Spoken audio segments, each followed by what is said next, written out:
ልጆች እንዴት ናችሁ? ደህና ናችሁ? አሁን በየተራ ስማችሁን ስጠራ እኔ ጋር እየመጣችሁ ስማችሁን ትወስዳላችሁ ማለት ነው። እሺ መጀመሪያ ራእይ የትናይት ነይ ቶሎ በይ ጎበዝ። እሺ ቁጭ ሄዛ አብሲያየን አቤል ና ጎበዝ።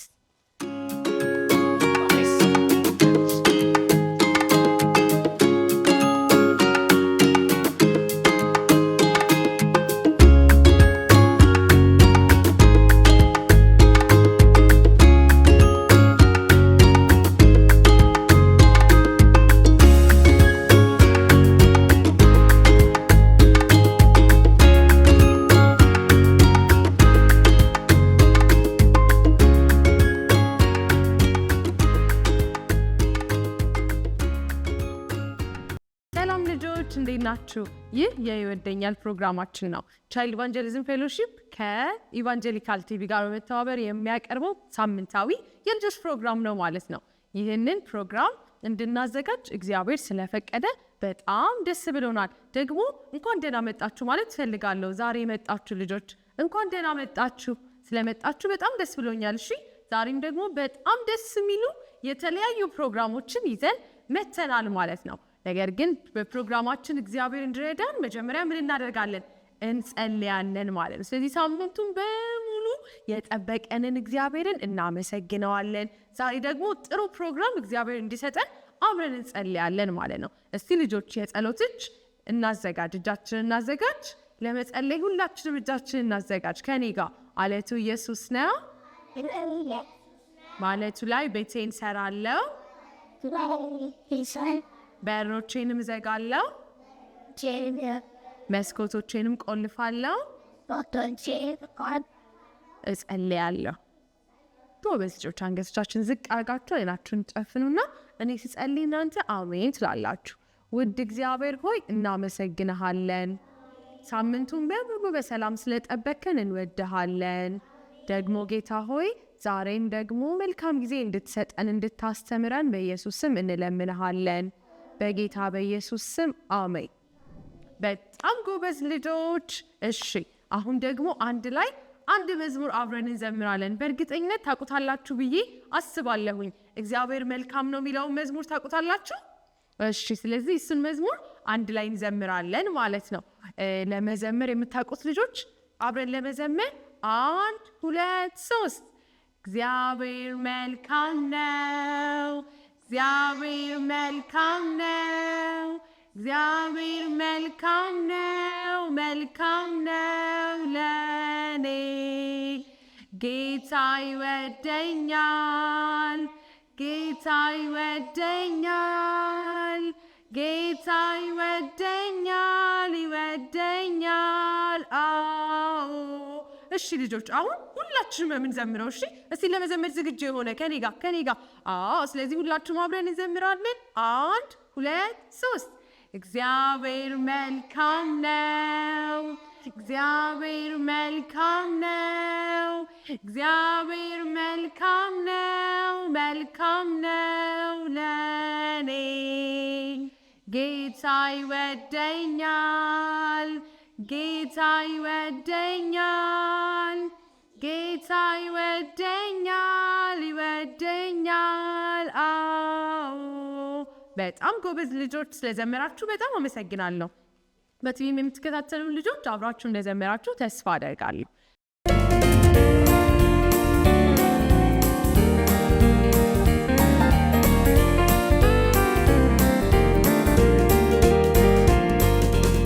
ኢየሱስ እንደወደደኝ ኢየሱስ እንደወደደኝ ቅዱስ ወንጌል ነገረኝ ቅዱስ ወንጌል ነገረኝ። የእርሱ ናቸው ታናሾች የእርሱ ናቸው ታናሾች ኃይልም ነው ለደካሞች ኃይልም ነው ለደካሞች።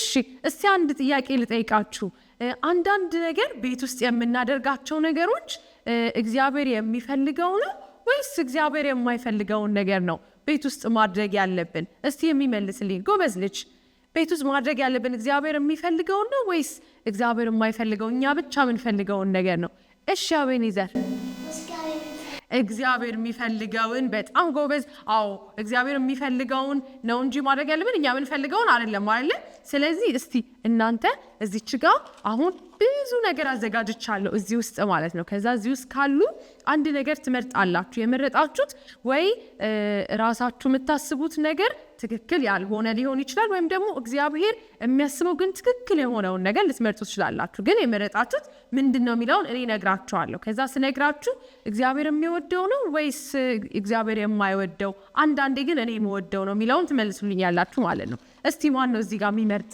መጥቶ በስነ ስርዓት እጁን ያወጣ እሺ ወረጭ አንድ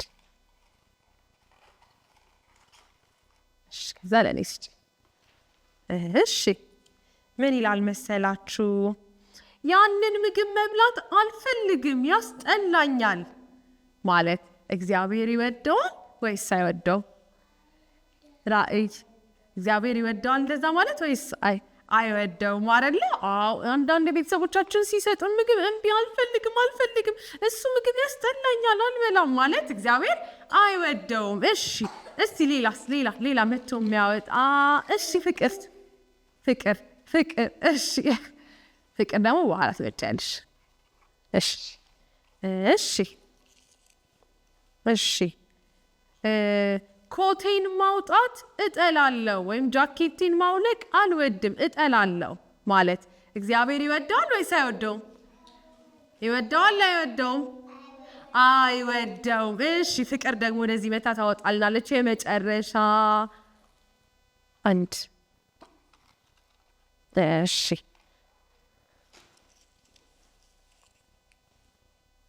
እሺ አስተማሪ ታሪክ ሲነግረኝ በጸጥታ አዳምጣለሁ ይህ እግዚአብሔር የሚወደው ነው ወይስ የማይወደው እግዚአብሔር የሚወደው አይደለ በጣም ጎበዞች አዎ ስለዚህ እግዚአብሔር የሚወደውንና እግዚአብሔር የማይወደውን ነገር ለይተን ማወቅ አለብን ደግሞ ሁሉ ጊዜ ማድረግ ያለብን እግዚአብሔር የሚወደውን ነገር ብቻ ነው ማለት ነው በጣም ጎበዝ ልጆች ስለዚህ አሁን በቀጥታ ወደ ቃል ጥናት ጥቅሳችን እንሄዳለን ማለት ነው በደንብ ማዳመጣችሁን እንዳስረሱ ልጆች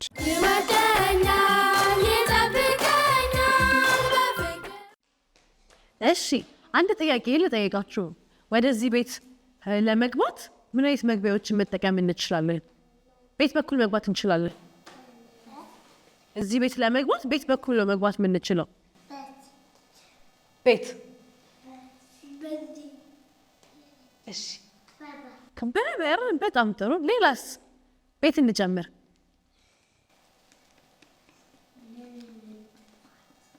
እሺ ንገሩኛ ምናል እዚህ ጋር መስኮቶች የሉም ምናልባት በሩ ቢዘጋባችሁ ቤት ትገባላችሁ እሺ በሩ ምዝጋ ይቆለፈብን እኮ በሩ ከተቆለፈብን ቤት ነው የምንገባው ንገሩኛ እሺ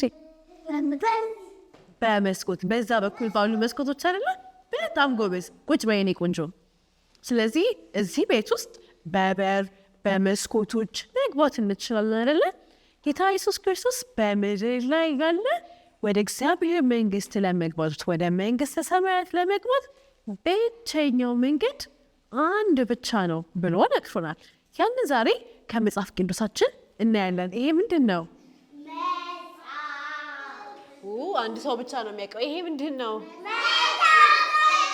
በጣም ጥሩ የዛሬ ቃል ጥናት ጥቅሳችን የሚገኘው ዮሐንስ ምዕራፍ 14 ላይ ነው ስለዚህ ዮሐንስ ምዕራፍ 14 ላይ ለመድረስ እንዴት ነው የምናደርገው አቅጣጫዎችን ነግራችኋለሁ የመጀመሪያ አቅጣጫ ወደ ላይ የሚባል ነው ወደ ላይ ስንል ከላይ የሚታዩ አሉ አይደል ብሉይ ኪዳን የሚባል አዲስ ኪዳን እዚህ ዮሐንስ የሚገኘው የት ነው አዲስ ኪዳን ላይ ነው ቀጥሎ ደግሞ የጎን ምልክቶችን እንጠቀማለን በቀኝና በግራ በኩል ሌላ ደግሞ አቅጣጫ ጠቋሚ ነገሮች አሉ በዚህ በኩል የመጽሐፍት ስም በግራ በኩል ደግሞ ገጾቻቸው። ስለዚህ ዮሐንስ የሚለውን እናያለን። ከዛን ወደ ገጹ እንሄድና ደግሞ መክፈት እንችላለን ማለት ነው።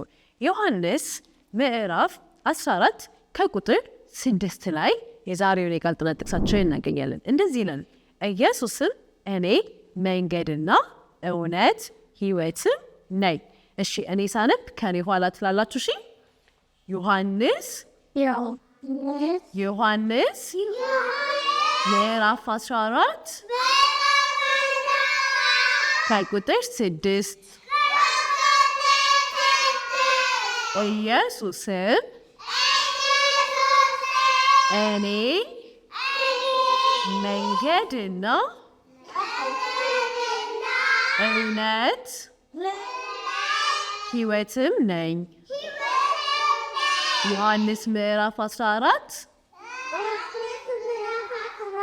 ከቁጥር 6 ኢየሱስ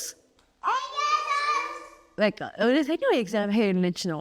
ስለኔ ስላንተ ስላንቺ ሲል ወደ ምድር የመጣ ታዲያ በምድር ላይ ያለ ብቸኛው መንገድ አንድ ነው ብሎ ነግሮናል። ያም መንገድ ደግሞ ራሱ ጌታ ኢየሱስ ክርስቶስ እንደሆነ ይነግረናል። ስለዚህ መንገድ እኔ ነኝ ብሎ ሲል እኛ አሁን ወደዚህ ቤት ለመግባት የተጠቀምነው መንገድ በሩን ነው አይደለ? ስለዚህ እኛም የእግዚአብሔር መንግስት ለመውረስ ከፈለግን ትክክለኛው መግቢያ መንገዳችን ጌታ ኢየሱስ ክርስቶስ ነው። ጌታ ኢየሱስ ክርስቶስ ፍጹም የሆነ እግዚአብሔር ልጅ ነው። ምንም ኃጢአት ሳይኖርበት ወደ ምድር የመጣ ማለት ነው። ታዲያ ግን ስለ እኔ ስለ አንተ ስለ አንቺ ኃጢአት ወደ ምድር መጣ፣ ተሰቃየ፣ ሰቀሉት፣ ከዛ ቀበሩት፣ ሞቶ ብቻ ግን አልቀረም አይደለም፣ በሶስተኛ ቀን ተነስቷል። ታዲያ በእርሱ ስናምን ብቻ የእግዚአብሔርን መንግስት መግባት ወይም ደግሞ መንግስተ ሰማያት መግባት እንችላለን ማለት ነው። ቀጥሎ ደግሞ ጌታ ኢየሱስ ክርስቶስ እኔ መንገድና እውነትም ነኝ ይላል። የእግዚአብሔር እውነተኛው መንገድ ጌታ ኢየሱስ ክርስቶስ ነው። እነዚህ ቃላት በዚህ መጽሐፍ ቅዱስ ላይ የተጻፉትን ቃላቶች በሙሉ እንድናነብ ተጽፈውልናል። እነርሱ ሁሉ እውነት ናቸው፣ ምንም ውሸት የለበትም። ታዲያ በዚህ ቃል ላይ በተጻፈው መሰረት በጌታ ኢየሱስ ክርስቶስ በማመን የእግዚአብሔርን መንግስት ልንወርስ የእግዚአብሔር ቤተሰብ ልንሆን እንችላለን። ከዛም በኋላ ደግሞ እኔ ሕይወትም ነኝ ብሎ ደግሞ ጌታ ኢየሱስ ክርስቶስ ተናግሯል። ስለዚህ በእግዚአብሔር ካመንን በጌታ ኢየሱስ ክርስቶስ ካመንን የዘላለምን ሕይወት ማግኘት እንችላለን ማለት ነው። አንተ በጌታ ኢየሱስ ክርስቶስ ያመንክ፣ አንቺ በጌታ ኢየሱስ ክርስቶስ ያመንሽ የዘላለም ሕይወት አለሽ። የዘላለም ሕይወት አለ። እግዚአብሔርን ማመስገን ትችላለህ፣ ማመስገን ትችያለሽ። ይህንን ደግሞ ለሌሎች መናገር አለባችሁ። እውነተኛውና ብቸኛው መንገድ ጌታ ኢየሱስ ክርስቶስ መሆኑን ማለት ነው። ነገር ግን በጌታ ኢየሱስ ክርስቶስ ያላመንክ፣ በጌታ ኢየሱስ ክርስቶስ ያላመንሽ ግን እውነተኛውን መንገድ እስካሁን ድረስ አላወቃችሁትም ማለት ነው። እውነተኛው መንገድ ጌታ ኢየሱስ ነው። በኢየሱስ ክርስቶስ በማመን ብቻ የእግዚአብሔርን መንግስት ወይም ደግሞ መንግስተ ሰማያትን መውረስ ትችያለሽ ወይም ትችላለህ ማለት ነው። እሺ አሁን በአንድ ጌም ምን እንላለን? እንደጋግማለን ማለት ነው። ጌማችንን እነግራችኋለሁ። እዚህ ጋር የእግር ምልክቶች አሉ አይደለ? እነዚህን የእግር ምልክቶች መሬት ላይ አድርገላችኋለሁ። ስለዚህ ልክ አንድ እግርን ስትረግጡ በአንድ እግራችሁ የቆማችሁ ጥቅሱን ትላላችሁ። ሁለት እግር ላይ ስትደርሱ በሁለት እግራችሁ ትቆሙና ጥቅሱን ትላላችሁ። እኔ መሬት ላይ ደረድርላችኋለሁ። እሺ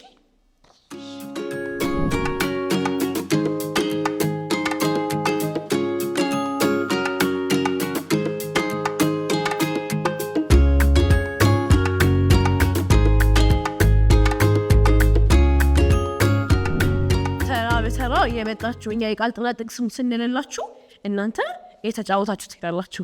እንዴት ነው ጫወታው? እኔ ያሳያችኋል። ያያችሁ ነው። በጣም ጥሩ። እኩል የቃል ጥናት ጥቅሳችንን እያለን ነው እሺ የምንጫወተው። አሁን መጀመሪያ ላይ ምንድነው? ሁለት እግር አይደል? ሁለት እግር፣ አንድ እግር፣ ሁለት እግር፣ ሁለት እግር፣ ከዛንስ ሁለት እግር፣ አለቀ ማለት ነው። ደስ ይላል። እሺ እንደዚህ ነው የምንጫወተው። መጀመሪያ ጫወት ቢፈልግ ማን ነው? እኔ ይባላል።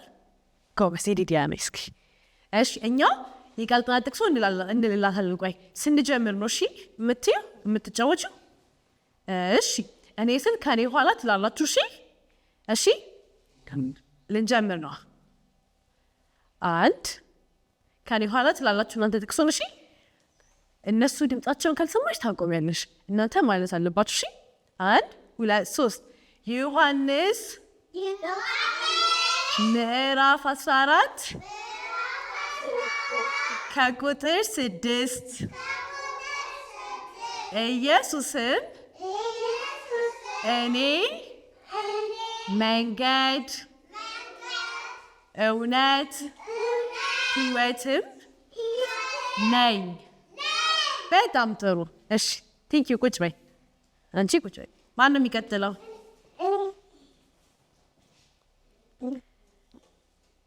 ትጨርሻለሽ? እዚህ ጋር አንድ እግር ሲሆን በአንድ እግራችሁ ብቻ። እሺ እሺ ተዘጋጃችሁ? አብረን ነው የምንለላት አይደለ?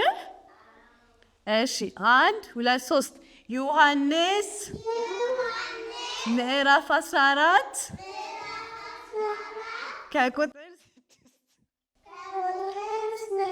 ከቁጥር 6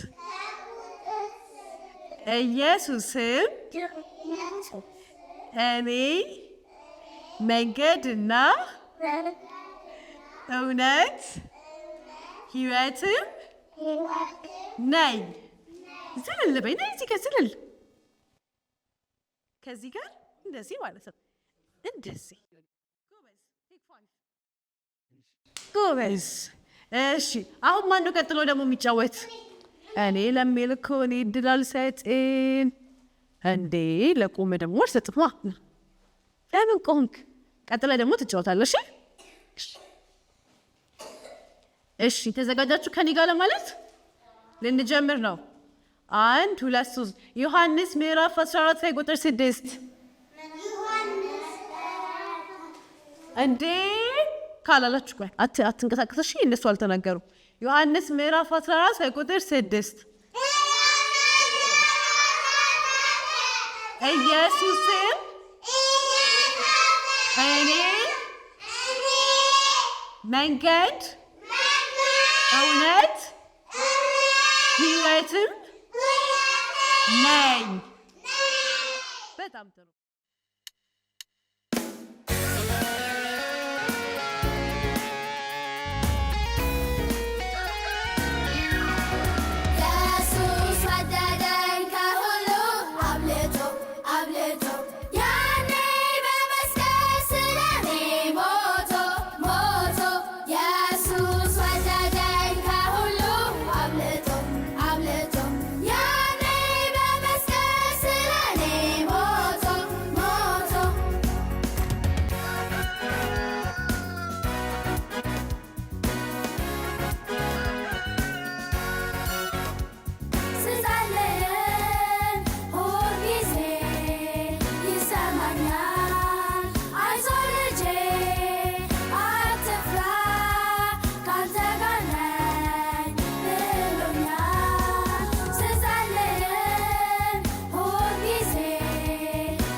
እሺ ልጆች፣ አዎ ኢየሱስ እውነተኛ መንገድና ሕይወትም ነው ደግሞ እሱ ማለት ነው። ስለዚህ በእርሱ ካመንን ትክክለኛውን ነገር ማድረግ እንችላለን ማለት ነው። እሺ ልጆች፣ የቃል ጥናት ጥቅሱን በጣም በቃላችሁ እንደያዛችሁ ተስፋ አደርጋለሁ። አሁን በጣም ወደ ከበረውና በጣም ወደ ምንወደው ወደ እግዚአብሔር ቃል ደግሞ እንሄዳለን። የእግዚአብሔርን ቃል እንማራለን። የእግዚአብሔርን ቃል ስንማር ጆሮአችንን በትልቁ ለሚስ መስጠት አለብን ማለት ነው። በደንብ መስማት አለብን ማለት ነው። እናንተ ደግሞ በደንብ እንደምትሰሙ ተስፋ አደርጋለሁ። በጣም ጎበዝ ልጆች። በጣም የሚያምረውን ይሄንን ኮት ተመልከቱ። በብዙ ቀለማት ያሸበረቀ ነው። በጣም ነው የሚያምረው። ብዙ አይነት ቀለሞች በዚህ ኮት ላይ አሉ። ይህንን ኮት የሰራሁት ለልጄ ለዮሴፍ ነው። ልጄን ዮሴፍን በጣም ነው የምወደው። ምክንያቱም በጣም ከምወዳት ሚስቴ ከራሄል የተወለደ ነው። እሷን ባሰብኩት ጊዜ በጣም አዝናለሁኝ። ነገር ግን ዮሴፍን ሳየው ምን ያህል እንደምወዳት አስባለሁ። በዮሴፍ ላይ እግዚአብሔር ልዩ የሆነ ዓላማ እንዳለው እረዳለሁ። እስራኤል የተባለው ያዕቆብ 11 ወንድ ልጆችና አንድ ሴት ልጅ ቢኖረው ከሁሉም ይልቅ ግን ዮሴፍን በጣም አድርጎ ይወደው ነበረ። መወደድ ደስ ይላል አይደለ?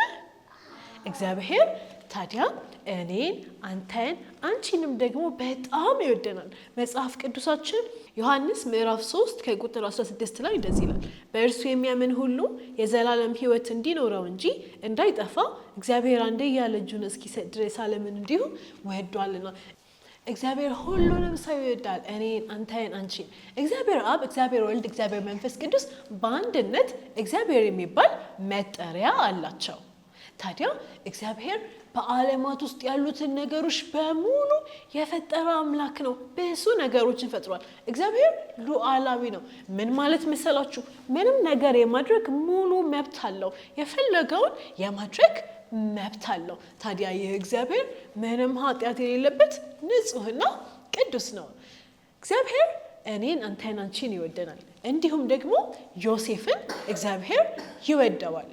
ታዲያ በዚህ አዲስ በተሰራለት ልብስ የዮሴፍ ወንድሞች በጣም ቀንተው ነበረ።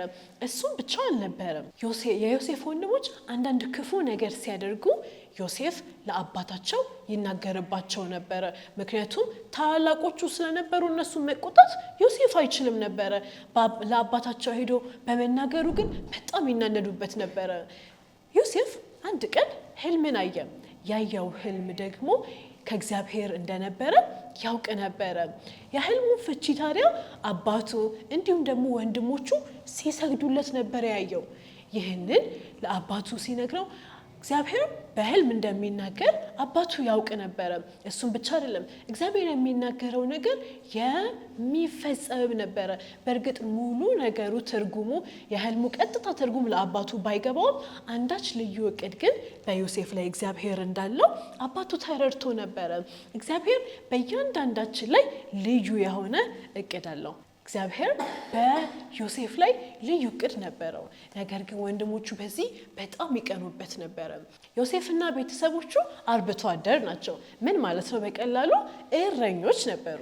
እነሱ ብዙ በጎች ነበራቸው እና እነዛን በጎች ይንከባከቡ ነበር። ቆንጆ ቆንጆ ሳር እንዲበሉ ያደርጓቸው ነበረ። እሱ ብቻ አይደለም፣ ንጹህ ውሃም ደግሞ ፈልገው እንዲጠጡ ያደርጓቸው ነበር። ከዛም በኋላ አውሬ ሲመጣ ደግሞ ከአውሬው እንስሳቶቻቸውን ይጠብቁ ነበረ።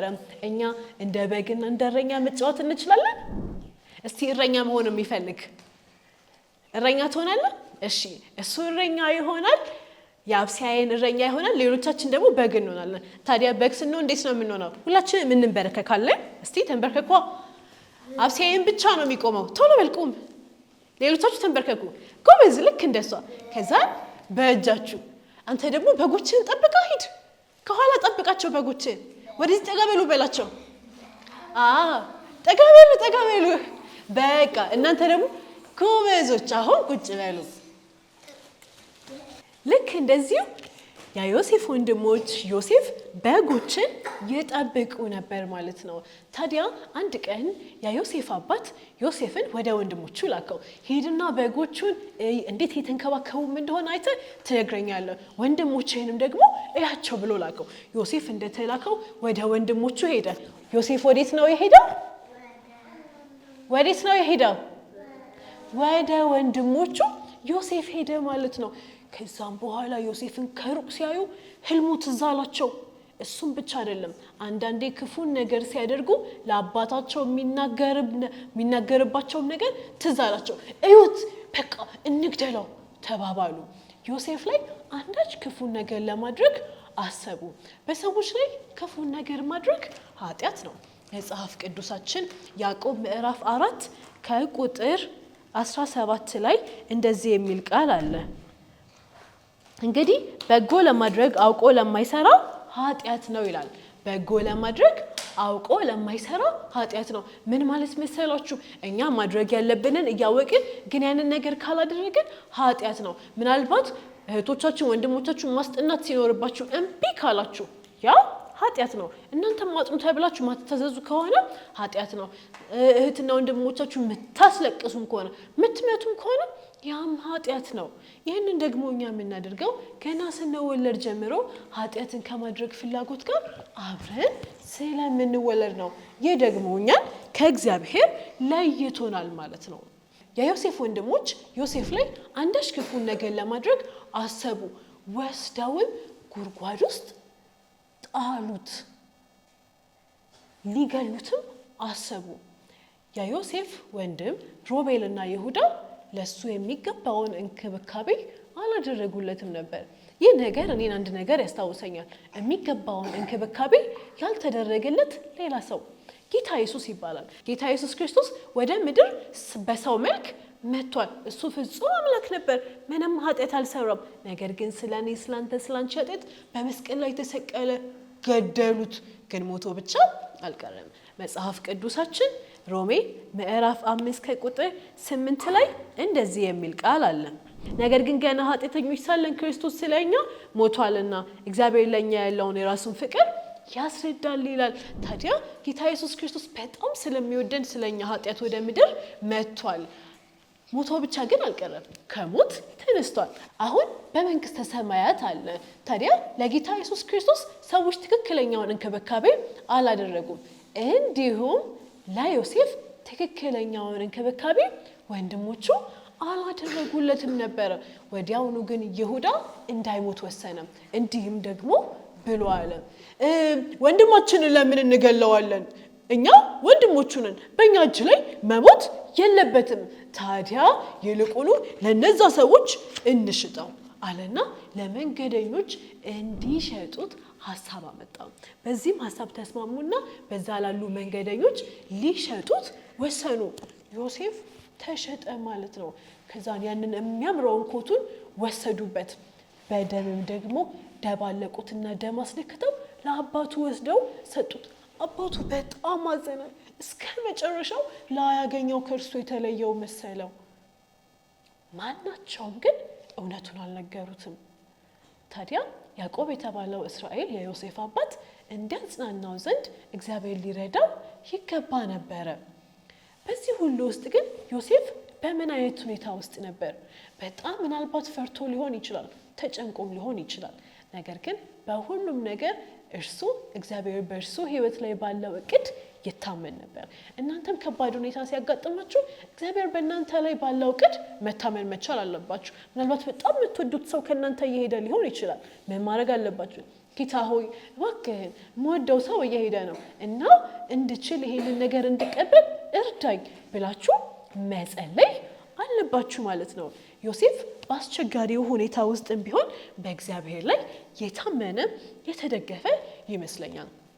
እነዚያ የወሰዱት ሰዎች ግብጽ ወደሚባል ቦታ ዮሴፍን ይዘውት ሄዱ ከዛንም በኋላ በዛ ለአንድ ሰው ባሪያ እንዲሆን ሸጡት ባሪያ ማለት ለጌታው የሚያገለግል ያለ ምንም ክፍያ ጌታው ስራ ያለውን በሙሉ የሚሰራ ሰው ነበር ዮሴፍ በሄደበት ቤት በትጋት እና በጥራት ስራውን ይሰራ ነበር እግዚአብሔር በጥራት እንዲሰራ ስራውን ይረዳው ነበር ማለት ነው ጌታው ታዲያ ይሄንን ባየ ጊዜ በጣም ተደሰተ በዛ ባሉ በሌሎች ሰራተኞች ላይ ደግሞ አለቃ እንዲሆን ሾመው ነገር ግን ሁሉ ጊዜ ሁሉም ነገር ላይ ዮሴፍ ምቹ አልነበረም አንዳንድ ክፉ ነገሮች ደግሞ ያጋጥሙት ነበር ከዛን አንድ ቀን የጌታው ባለቤት ዮሴፍን ክፉ ነገር ብላ ዋሽታ ተናገረችበት ክፉ ውሸት ዋሸችበት ከዛንም ጌታው ሲመጣ ወይም የዮሴፍ አለቃ ሲመጣ በዮሴፍ ላይ ተናደደ፣ የሷን ውሸት አምኖ ማለት ነው።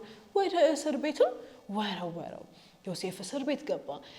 መታሰር ለዮሴፍ የሚገባው ነገር አልነበረም።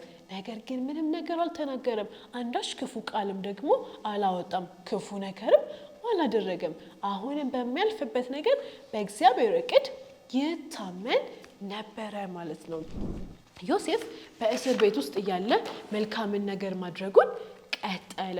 ብዙ መልካም ነገሮችን ለብዙ ሰዎች ያደርጋል። ከነዛ መካከል አንድ ጊዜ ሁለት ሰዎች ህልም አዩና ለዮሴፍ ነገሩት። እግዚአብሔርም ህልማቸውን ዮሴፍ እንዲተረጉምላቸው ረዳው ማለት ነው። የህልሙ ትርጉም እንዴት ነው? ሁለቱም ከእስር ቤት ፈርዖን እንደሚያስፈታቸው፣ ነገር ግን አንደኛው እንደሚገደል፣ አንደኛው ደግሞ ወደ ቀድሞ የሥራ ሁኔታው እንደሚመለስ ነበረ። ዮሴፍ ወደ ቀድሞ የሥራ ሁኔታው ለሚመለሰው ሰውዬ አደራህን ከዚህ እስር ቤት ስትወጣ እባክህ ለንጉሱ ለፈርዖን ስለኔ ማሳስበው ብሎ ነግሮት ነበረ። ብዙም ሳይቆይ ዮሴፍ ህልማቸውን በፈታው መሰረት ተፈጸመ ማለት ነው።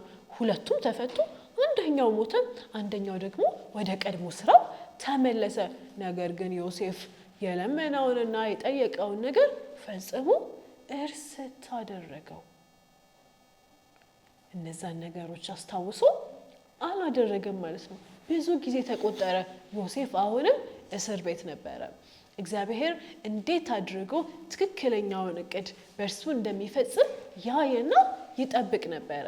እናንተም በችግራችሁ ጊዜ፣ ከባድ ሁኔታ በምትሉበት ጊዜ በእነዚያ ሰዓታት ዋናው ነገር እግዚአብሔር በእናንተ ላይ ባለው ዓላማ መታመን ነው። ስለዚህ በእግዚአብሔር ሐሳብ ላይ መታመን መቻል አለባችሁ። ዮሴፍ ባይረዳውም፣ ያው ዮሴፍ ቤተሰብ ባይረዳውም እግዚአብሔር ለእስራኤል ቤተሰብ ወይም ደግሞ ለያዕቆብ ቤተሰብ ለዮሴፍ እና ለወንድሞቹ ትልቅ እቅድ ነበረው። አንድ ቀን እንደሚፈጸምም ደግሞ ያውቅ ነበር ማለት ነው። ታዲያ አንተ በጌታ በኢየሱስ ክርስቶስ ያመንክ፣ አንቺ በጌታ በኢየሱስ ክርስቶስ ያመንሽ ፍጹም በሆነው በእግዚአብሔር እቅድ ላይ መታመን መቻል አለባችሁ። በጌታ በኢየሱስ ክርስቶስ ያላመንክ፣ በጌታ በኢየሱስ ክርስቶስ ያላመንሽ ደግሞ በእግዚአብሔር እቅድ ላይ መታመን እንድትችሉ መጀመሪያ የእግዚአብሔር ቤተሰብ መሆን መቻል አለባችሁ። የእግዚአብሔር ቤተሰብ ደግሞ ለመሆን መጽሐፍ ቅዱሳችን እንዲህ ብሎ ይነግረናል። ሐዋርያት ሥራ ምዕራፍ 16 ከቁጥር 31 ላይ እንደዚህ የሚል ቃል አለ። እነርሱም በጌታ በኢየሱስ ክርስቶስ እመን አንተና ቤተሰቦችን ትድናላችሁ አሉት ይላል። ስለዚህ በጌታ በኢየሱስ ክርስቶስ በማመን መዳን፣ የእግዚአብሔር ቤተሰብ መሆን ይቻላል። ይህንን ጸሎት ደግሞ ከኔ ጋር ልትጸልዩ ትችላላችሁ። እዚህም ያላችሁ በቴሌቪዥን ስክሪንም የምታዩ ልጆች በጌታ በኢየሱስ ክርስቶስ ማመን የምትፈልጉ ከሆነ ይህንን ጸሎት ከኔ ጋር መጸለይ ትችላላችሁ። የጸሎት እጅ እንስራ። አይናችንን ጨፍነን ጎንበስ እንበል። እግዚአብሔር ሆይ እኔ ኃጢአተኛ እንደሆንኩ አውቃለሁ። ኃጢአቴን ይቅር በለኝ። አንተ በእኔ ላይ ባለህ ዓላማ መታመን እፈልጋለሁ። ያንተ ልጅ መሆን እፈልጋለሁ። ጌታ ኢየሱስን ስለ እኔ ኃጢአት ስለላከው አመሰግናለሁ። ልጅህ አድርገኝ። ልጅህ ስለምታረገኝ ተባረክ። በኢየሱስ ስም አሜን።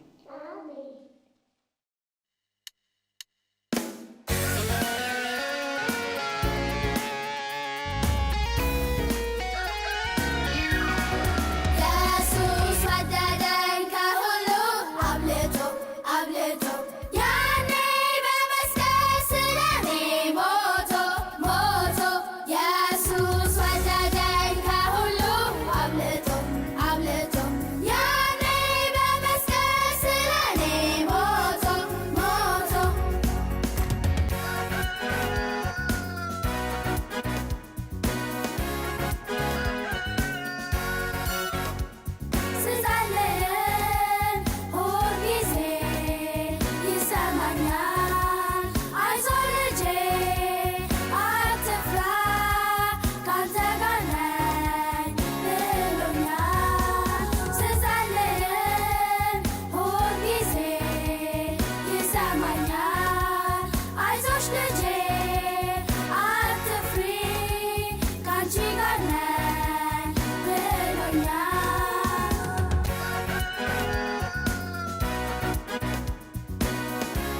ልጆች አዎ እግዚአብሔር በዮሴፍ ላይ ትልቅ እቅድ ነበረው። ለዛም ደግሞ ምናልባት ዮሴፍ ከባድ ህይወት ቢኖርም ወይም ደግሞ ከባድ ህይወት ቢገጥመውም ግን ደግሞ የእግዚአብሔር እቅድ በዮሴፍ ህይወት ላይ እየተከናወነ ነበር ማለት ነው። በጣም ጎበዝ። ትምህርቱን በደንብ እንደተከታተላችሁ ተስፋ አደርጋለሁ።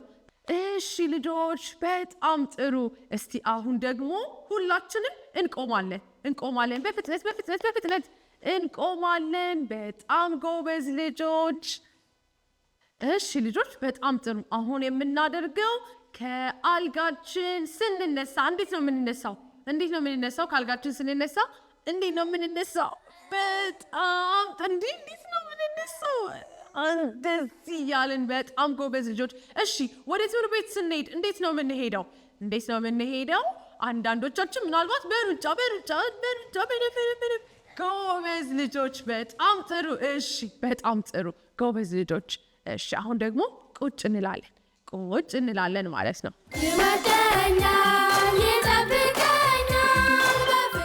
ታዲያ አሁን ደግሞ በጣም ደስ የሚል መልእክት የምንሰማበት ጊዜ ነው። ያንን መልእክት ለመስማት ሁላችሁም ዝግጁ መሆን አለባችሁ። ሚስን በደንብ ማዳመጥ አለባችሁ። አሁን ወደ መልእክቱ እንሄዳለን ማለት ነው።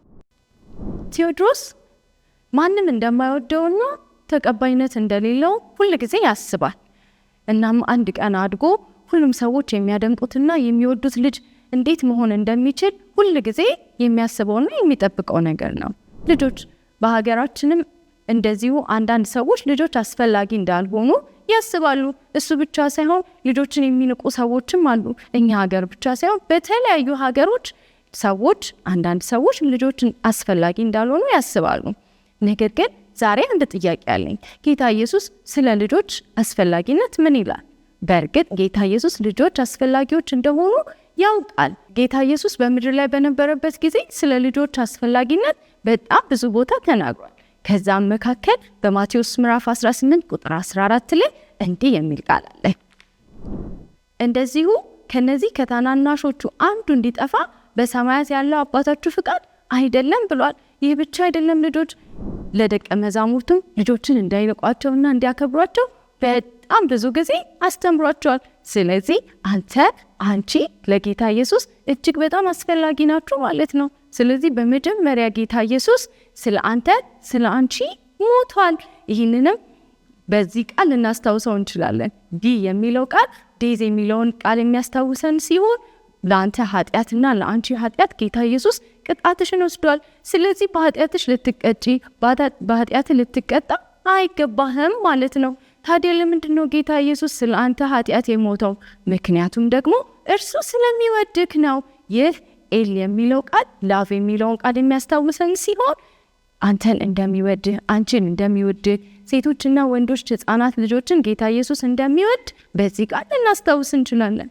ታዲያ ጌታ ኢየሱስ ክርስቶስ ይወደናል ካልን የእርሱ ልጆች እንድንሆን ደግሞ ሁል ጊዜ ይጋብዘናል። ይህ አይ የሚለው ቃል ደግሞ ኢንቫይት የሚለውን ቃል የሚያስታውሰን ሲሆን አንተ ወይም አንቺ ጌታ ኢየሱስ ክርስቶስን አምነክ ከእርሱ ጋር ቤተሰብ እንድትሆን ልጁ እንድትሆን ጋብዞሃል ማለት ነው። ይህ ብቻ አይደለም።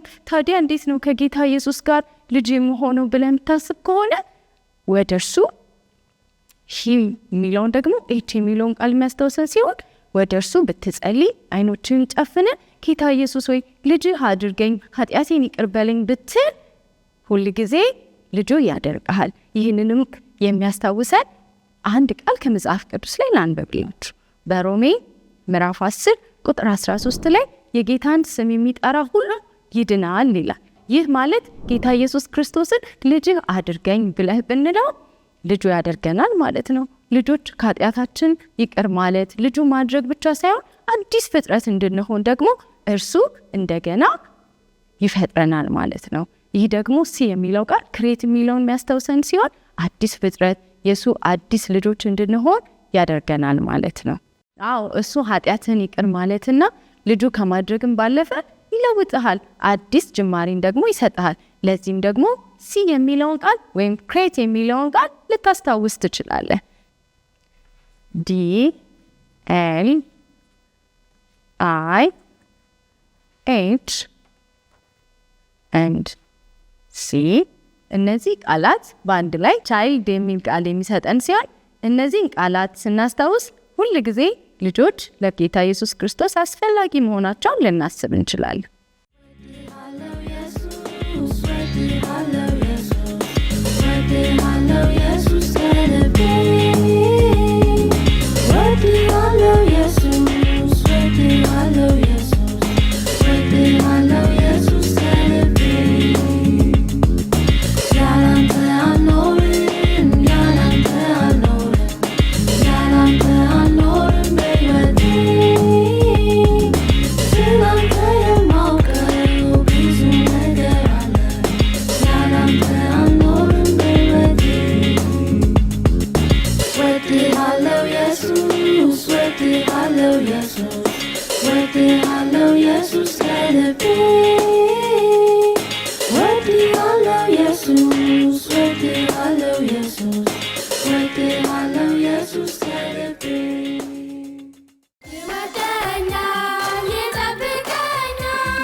በጣም የከበረ ልዩ የሆነ ያንተ ነገር ምንድነው? መጫወቻ ነው?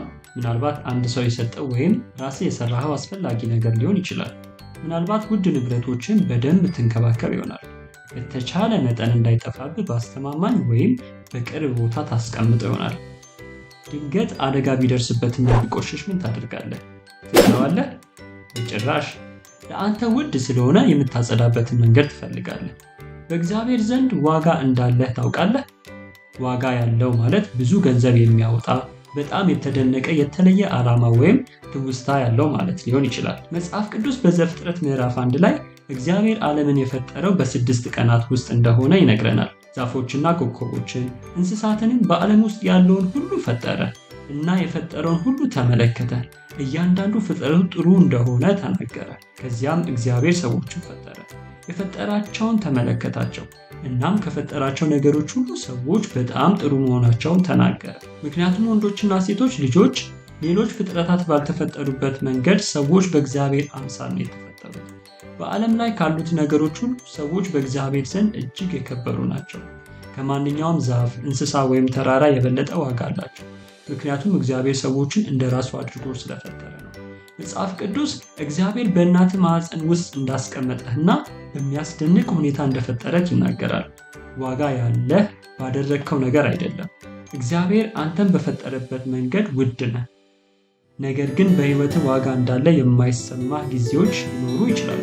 ምናልባት ከወላጆችህ አንዱ ትተው ሲሄዱ፣ ምናልባት በትምህርት ቤት ውስጥ ያሉ አንዳንድ ልጆች ከአንተ ጋር አያወሩም ወይም ለአንተ መጥፎ ሊሆኑ ይችላሉ። ሌሎች እንደነዚህ ያሉ ነገሮች በጣም ከባድ ናቸው። ግን ዓለምንና በውስጡ ያለውን በፈጠረ አምላክ ዘንድ ውድ እንደሆንክ ታውቃለህ። ነገር ግን አንድ ችግር አለ። በእግዚአብሔር ላይ ኃጢአት ሰርተሃል። በውስጥም ከማንኛውም መጫወቻ የበለጠ ቆሽሻል። ኃጢአት ማለት የምታስበው፣ የምትናገረው ወይም የምታደርገው ማንኛውም ነገር የእግዚአብሔርን ሕግጋት የሚጥስ። ምናልባት አንድን ሰው ከራስህ ዋጋ ያነሰ አድርገህ ስትመለከት ይሆናል።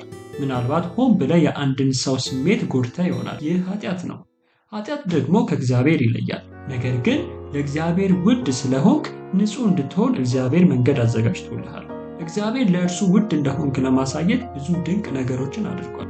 ሰውነትህ እንዲያድግ እንዲረዳው ምግብ ሰጥቶሃል። እንድትመለከታቸው ፀሐይን፣ የሚያምሩ ኮከቦችንና ተራሮችንም ፈጥሯል። ነገር ግን እግዚአብሔር ለእርሱ ውድ እንደሆንክ ያሳየበት ትልቁ መንገድ ኢየሱስን በመላክ ነው። ኢየሱስ ሕፃን ሆኖ ከሰማይ የወረደው ፍጹም ሕይወት ለመኖር ነው።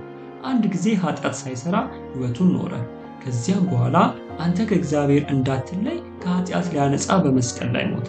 በሮሜ ምዕራፍ 5 ላይ ቁጥር 8 እንደዚህ ይላል፣ ነገር ግን ገና ኃጢአተኞች ሳለን ክርስቶስ ስለኛ ሞቷልና እግዚአብሔር ለኛ ያለውን የራሱን ፍቅር ያስረዳል ይላል። ኢየሱስ መርጦ ሞትንና የኃጢአት ቅጣትን ተቀበለ። ግን ሞቱ አልቀረም። በሦስተኛው ቀን ከሞት ተነሳ። በኢየሱስና ባደረገልህ ነገር የምታምን ከሆነ እግዚአብሔር ከኃጢአትህ ያነጻሃል። ዛሬ በኢየሱስ ታምናለህ። ስለዚህ ነገር ከእግዚአብሔር ጋር መነጋገር ትችላለህ። ኃጢአት መስራትን እንደምታውቅና እንደተጸጸትክ ልትነግረው ትችላለህ። ለኃጢአትህ በሞተና በተነሳው በኢየሱስ እንደምታምን ልትነግረው ትችላለህ። እናም ሁልጊዜ ማስታወስ ያለብህ የምትወደው ንብረት ለአንተ ምንም ያህል ዋጋ ቢኖረው አንተ በእግዚአብሔር ዘንድ ካለ ዋጋ ጋር ሊወዳደር አይችልም።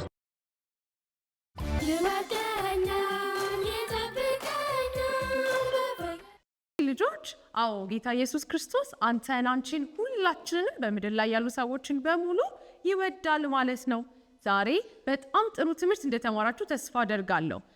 ኢየሱስ ክርስቶስ በህይወታችን መንገድ እንደሆነና እውነተኛ አምላክ እንደሆነ ተምረናል። እንደገና ደግሞ እግዚአብሔር በዮሴፍ ህይወት ላይ ትልቅ እቅድ እንዳለው፣ እንደገና ደግሞ ዮሴፍ በእግዚአብሔር እቅድ ላይ መተማመን እንዳለበት ዛሬ ተምረናል አይደል? ከመጽሐፍ ቅዱስ ትምህርታችን በጣም ጎበዝ ልጆች በሚቀጥለው ሳምንት እስከምንገናኝ ድረስ መልካም ሳምንት እንዲሆንላችሁ እመኛለሁ። ዛሬ ጥሩ ጊዜ እንዳሳለፋችሁ ተስፋ አደርጋለሁ። ፕሮግራማችንን ደግሞ በጸሎት እንጨርሳለን ማለት ነው። እስቲ ሁላችንም የጸሎት እጃችንን እናዘጋጅ፣ አንገቶቻችን ዝቅ እናድርግ፣ አይናችንን ደግሞ እንጨፍን። እኔ ስጸልይ እናንተ አሜን ስላላችሁ እግዚአብሔር ሆይ እናመሰግንሃለን። ዛሬ ስላስተማርከን በጣም አድርገን እንወድሃለን። ሳምንቱን በሙሉ ደግሞ በሰላም እንድትጠብቀን እንጠይቀሃለን። በጌታ በኢየሱስ ስም አሜን። እሺ ልጆች በጣም ደስ ብሎኛል ከእናንተ ጋር ስላሳለፍኩት ጊዜ። ስለተመለከታችሁም ደግሞ በጣም እናመሰግናለን። ደህና ሁኑ ልጆች። ቻው ቻው።